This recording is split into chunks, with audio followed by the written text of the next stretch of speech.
सोमवार व्रत करने से क्या मनोकामना पूर्ण होती है? सोमवार व्रत से क्या लाभ हो सकता है? आइए इस वीडियो में दिए कथा के माध्यम से जानते हैं। और उससे पहले अभी तक आपने चैनल को सब्सक्राइब नहीं किया है तो चैनल को सब्सक्राइब कर लीजिए। वीडियो अच्छी लगे तो उसे लाइक और शेयर कर दीजिए। चलिए कथा की ओर चलते हैं। एक नगर में बहुत धनवान साहूकार रहता था। उसके घर में धन की कमी नहीं थी, परंतु वह बहुत दुखी था क्योंकि उसके कोई पुत्र नहीं थे। वह इसी चिंता में दिन रात दुखी रहता था। पुत्र की कामना के लिए वह प्रत्येक सोमवार शिव जी का व्रत और पूजन किया करता था तथा सायंकाल मंदिर जाकर शिव जी के सामने दीपक जलाया करता था। उसके इस भक्ति भाव को देखकर एक समय माता पार्वती ने शिव जी से कहा, हे नाथ, यह साहूकार आपका अनन्य भक्त है, सदैव आपका व्रत और पूजन बड़ी श्रद्धा से करता है। आपको इसकी मनोकामना पूर्ण करनी चाहिए। शिव जी ने कहा, हे पार्वती, यह संसार कर्म क्षेत्र है।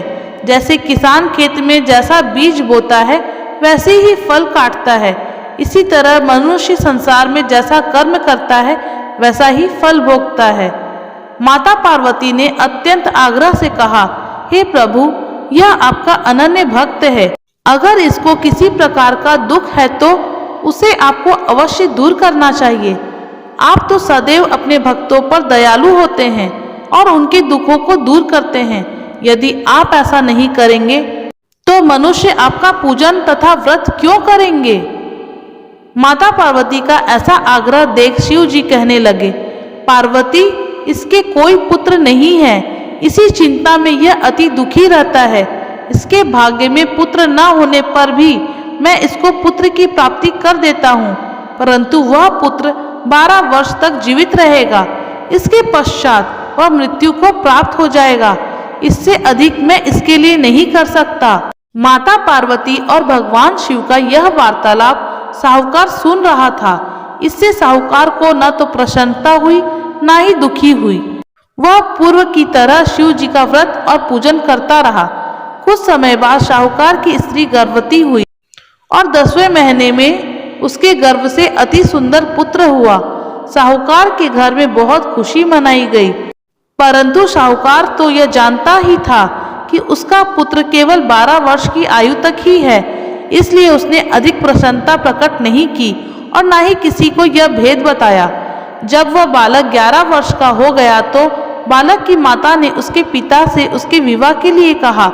साहूकार ने कहा, अभी मैं इसका विवाह नहीं करूंगा, मैं अपने पुत्र को काशी पढ़ने के लिए भेजूंगा।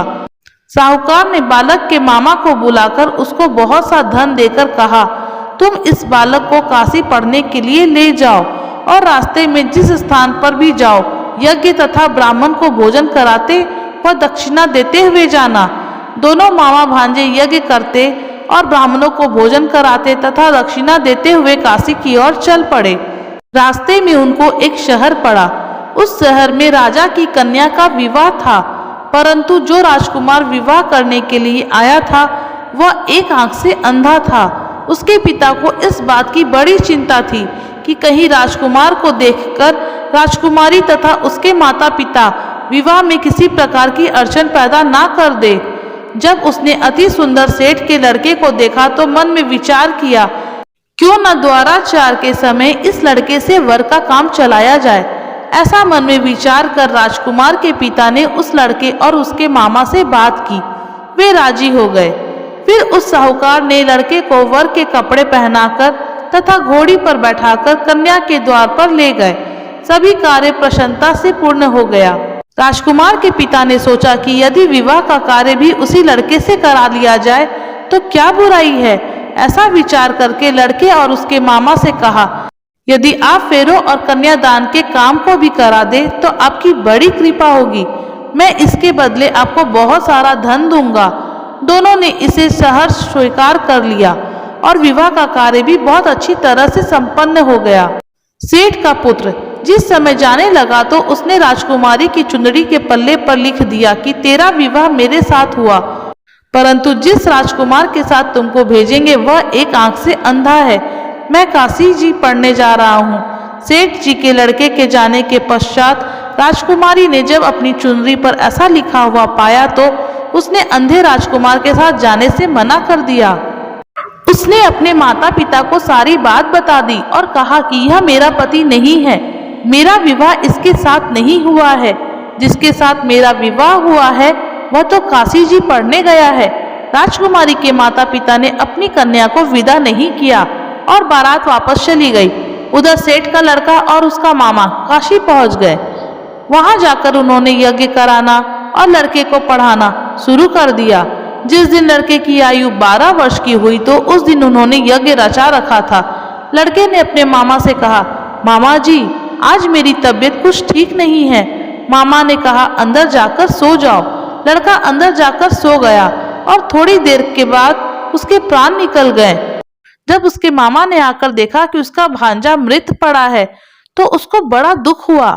उसने सोचा अगर मैं भी रोना पिटना मचा दूंगा तो यज्ञ का कार्य अधूरा रह जाएगा। अतः उसने जल्दी से यज्ञ का कार्य समाप्त कर ब्राह्मणों के जाने के बाद रोना पिटना शुरू कर दिया। संयोगवश उसी समय शिव पार्वती उधर से जा रहे थे। जब उन्होंने जोर जोर से रोने की आवाज सुनी तो पार्वती जी कहने लगी, हे नाथ, कोई दुखिया रो रहा है, इसके कष्ट को दूर कीजिए। जब शिव पार्वती वहां पहुंचे तो उन्होंने पाया कि वहां एक लड़का है जो आपके वरदान से उत्पन्न हुआ था। शिव जी ने कहा, हे पार्वती, इसकी आयु इतनी ही थी, वह भोग चुका है। पार्वती जी ने कहा, हे नाथ, इस बालक को और आयु दो, नहीं तो इसके माता पिता तड़प तड़प कर मर जाएंगे। माता पार्वती के बार बार आग्रह करने पर शिव जी उसको जीवन का वरदान दे दिए। शिव जी की कृपा से वह बालक जीवित हो गया। शिव जी और पार्वती जी कैलाश पर्वत को चले गए। शिक्षा पूर्ण होने पर वह लड़का और उसके मामा उसी प्रकार यज्ञ करते, ब्राह्मणों को भोजन कराते तथा दक्षिणा देते अपने घर की ओर चल पड़े। रास्ते में उसी शहर में जहां उन्होंने उस लड़की से विवाह किया था वहां जाकर उन्होंने यज्ञ प्रारंभ कर दिया। उस लड़के के ससुर वहां के राजा ने उसको पहचान लिया और महल में ले जाकर उसकी बहुत अवभगत किया। बहुत से दास दासियों सहित आदर पूर्वक अपनी राजकुमारी और जमाई को विदा किया। वहां से विदा होकर सेठ का लड़का अपने मामा व अपनी पत्नी सहित उसी तरह यज्ञ कराते हुए, ब्राह्मणों को भोज कराते हुए, दक्षिणा देते हुए अपने घर की ओर गए। घर जाकर लड़के ने अपने माता पिता को सारी बात बताई। इससे वे बहुत प्रसन्न हुए। हे शिव पार्वती, जैसे आपने सेठ व उसके परिवार को दिया वैसे सभी को देना। सोमवार व्रत कथा कहने, सुनने और हुकारा देने वाले सबको देना। और अभी तक आपने हमारे चैनल को सब्सक्राइब नहीं किया है तो चैनल को लाइक, शेयर और सब्सक्राइब जरूर करें। शिव की शक्ति एंड ब्लॉग।